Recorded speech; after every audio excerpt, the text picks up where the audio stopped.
Selamat datang di Pojok Santai. Sebelum Anda mendengarkan audiobook ini, kami menginformasikan bahwa channel ini adalah review audio dari buku yang ada di Indonesia. Untuk membaca keseluruhan buku ini, kami menyarankan membeli buku aslinya di toko buku kesayangan Anda, baik offline maupun online. Keberadaan channel ini dimaksudkan untuk membantu Anda mendapatkan pengetahuan dari buku-buku kesayangan Anda. Jangan lupa untuk subscribe, like, dan komen. Selamat datang di Pojok Santai, channel khusus yang membahas komik dan novel dengan cara asyik. Gempar Bumi, benar-benar manusia tidak pernah kenal kata menyerah. Setelah dipecundangi di pasar, kini dia berusaha lagi ingin merampas Mayang. Berhasilkah Gempar Bumi kali ini? Yuk langsung saja disimak video berikut ini.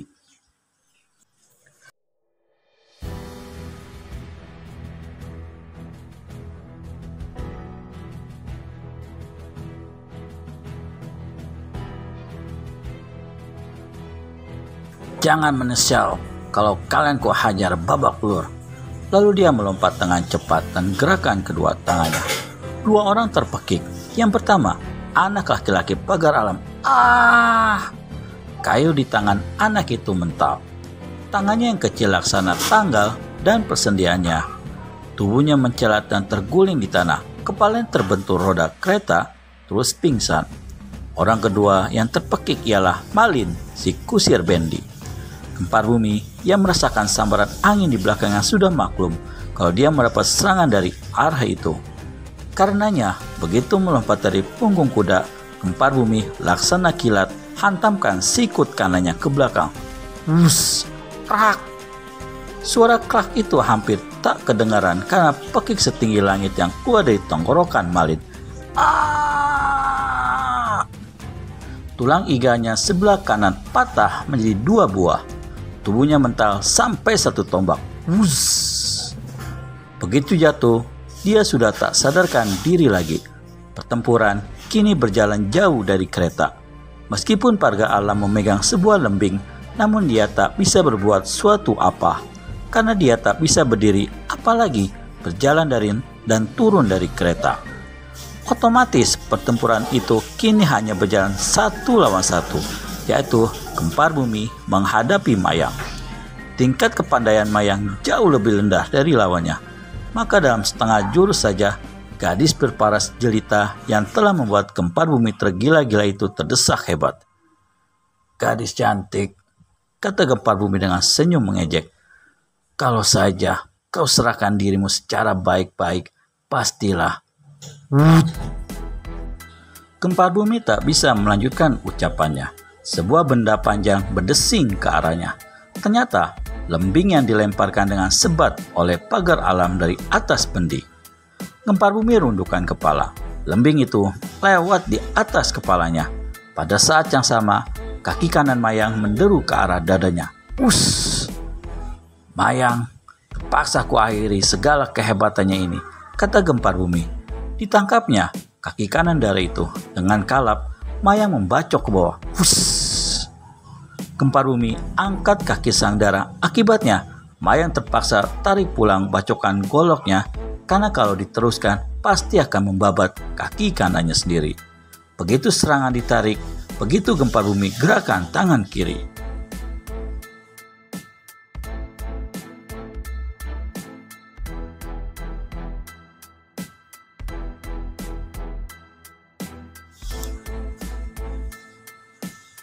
Maka terampaslah golok di tangan Mayang.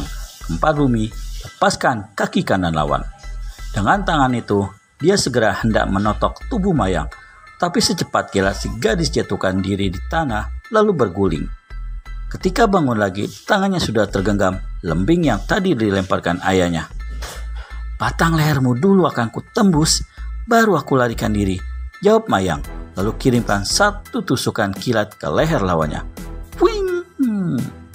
Gempar Bumi bergerak untuk merampas senjata itu, tapi tusukan lembing kini berubah menjadi satu kemplangan yang ganas ke arah batok kepalanya. Penasaran, Gempar Bumi sambut hantaman lembingan pukulan lengan kiri. Trak! lembing patah dua.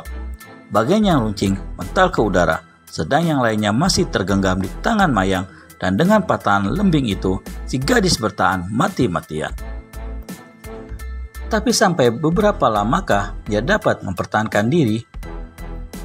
Wiro Sableng, si pendekar 212 murid Eyang Sinto Gendeng dari puncak Gunung Gede, tengah menempuh rimba belantara, mengambil jalan memotong agar lebih lekas sampai di tempat tujuan, yaitu antara Gunung Merapi dan Gunung Singgalang.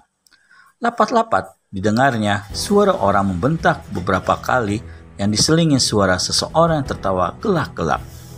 Wiro yang sudah banyak pengalaman segera mengetahui bahwa biasanya bentakan-bentakan itu keluar dari mulut seseorang yang marah dan geram.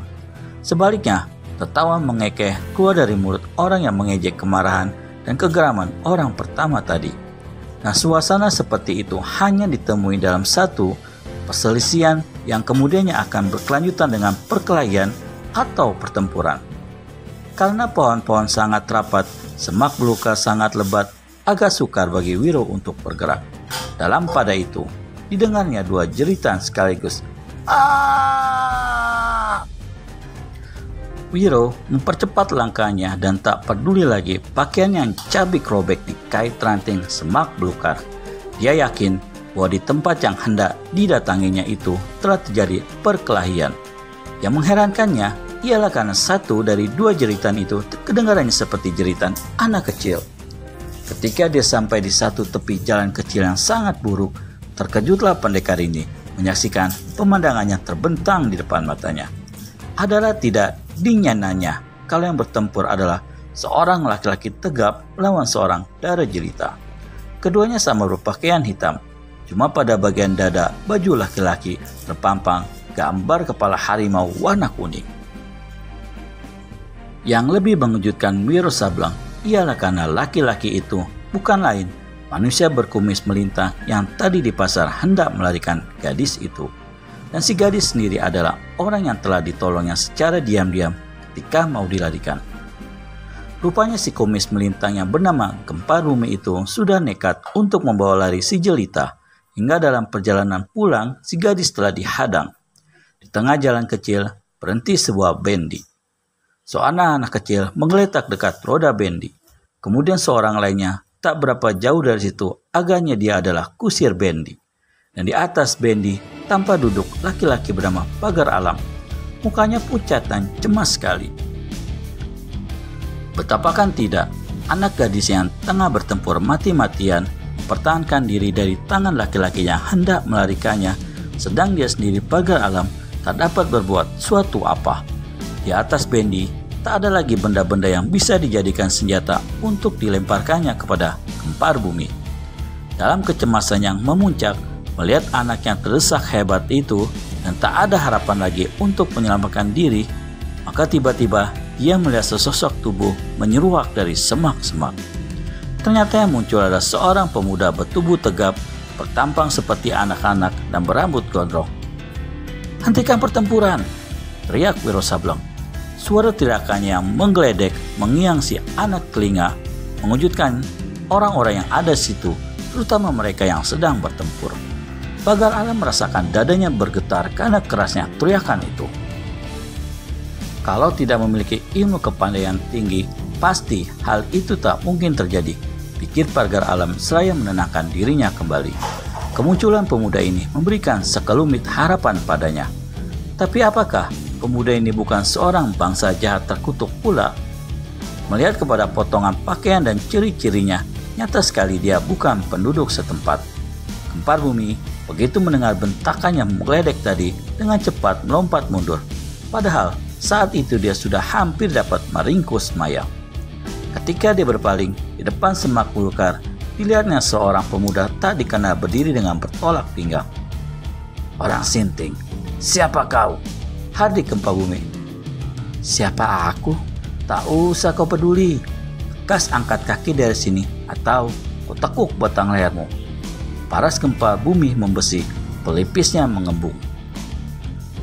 10 tahun malang melintang di Pulau Andalas. Baru hari ini ada bangsa kuncing dapur yang bicara hendak menakuk batang leherku.